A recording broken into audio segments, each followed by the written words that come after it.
I decided, let me release it. This thing of like urgency, I need to have this man. I must have this man in my life. I needed to release it because that was one of the toxic traits that I had actually been portraying before. So I learned how to release and said, I'm safe, right? I'm safe in my body. And I now release it. I release this need, knowing that all is well. What is aligned will stay. If he's aligned for me and meant for me, he will stay. What is not will fall away. If he's not meant for me, then it's fine as well. I always tell my clients, when you want something and you're holding on to that thing too much, like for example, you want to meet this guy, you want this guy to say yes to you, to approach you.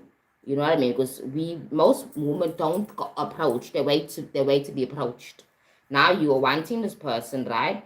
And you've been praying to God, you've been doing whatever you're doing, you're putting spells, doing petitioning and everything. You really want this person. You're asking his friends about him, you're trying to get connected to him by force. You're not releasing it.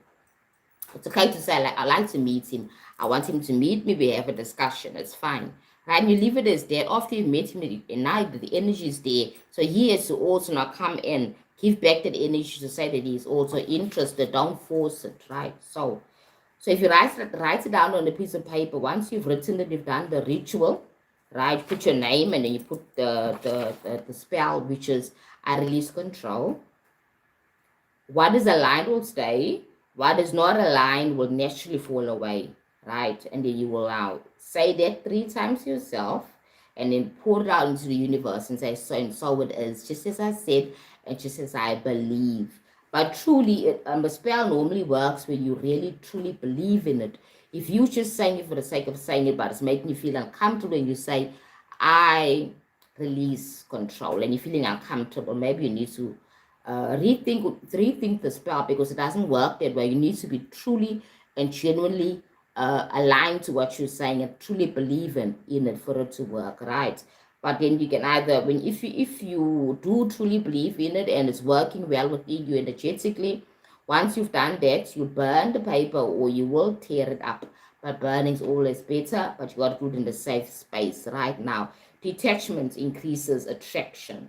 I've noticed, right, what they say, men don't like women that run after them or chase after them. Men prefer a woman that's so confident, so she acts like she doesn't care if you phone her or if you don't phone her. If you ask her out, she doesn't give a damn because her life is not centered on you calling her. Right now, ladies, if you're here and watching this live now, right, remember that.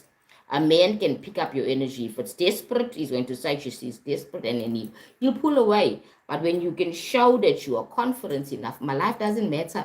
It doesn't matter even if you are going to call me or not. I'm not going to sit there watching my phone 24/7 waiting for you to call me. You see that kind of thing? Because when you're doing that, you're giving that energy out of desperation. He will feel it because everything is energy, right? He will definitely feel and say that you're desperate. You're a desperate woman, okay? Now remember, detachment increases attraction. So detachment increases attraction. You understand? Detachment increases attraction. And because it's a higher frequency, you now focus on yourself. It's a higher frequency than desperation. That's the reason why. Then number C, self-devotion. Honor yourself. Love yourself. Men stay where they feel they are not responsible for your happiness.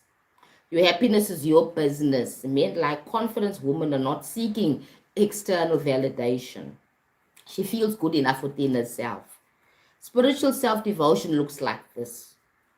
Keeping promises to yourself, number 1, keep your own promises. Have your own internal integrity. It's important.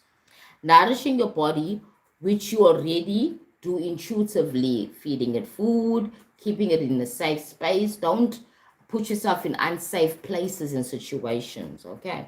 Speaking kindly to yourself. Self-talk must be kind, not you cutting yourself down and criticizing yourself, right? Then the other one is having life that fulfills full without him, without a partner.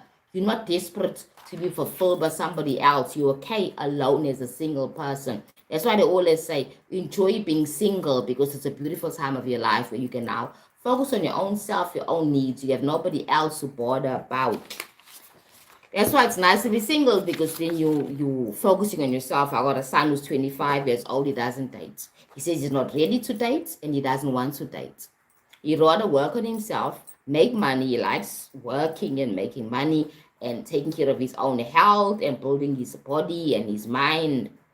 Right? He said he's not ready for that type of commitment for somebody else. Now I'm seeing people dating in high school, and we so in love with this person, we so in love in high school with the person that they're not even ready for that type of investment, that emotional, energetic investments. You're not ready for it. Then we start dabbling in things like sexual activities when we are not ready, because now we want to explore as teenagers. That is the problem, right? So I like the fact that my son never go through that type of process. He's always been the type of person that says, you know what, I'm not going to date until I'm ready. He had some girlfriends in high school. He fell into that trap.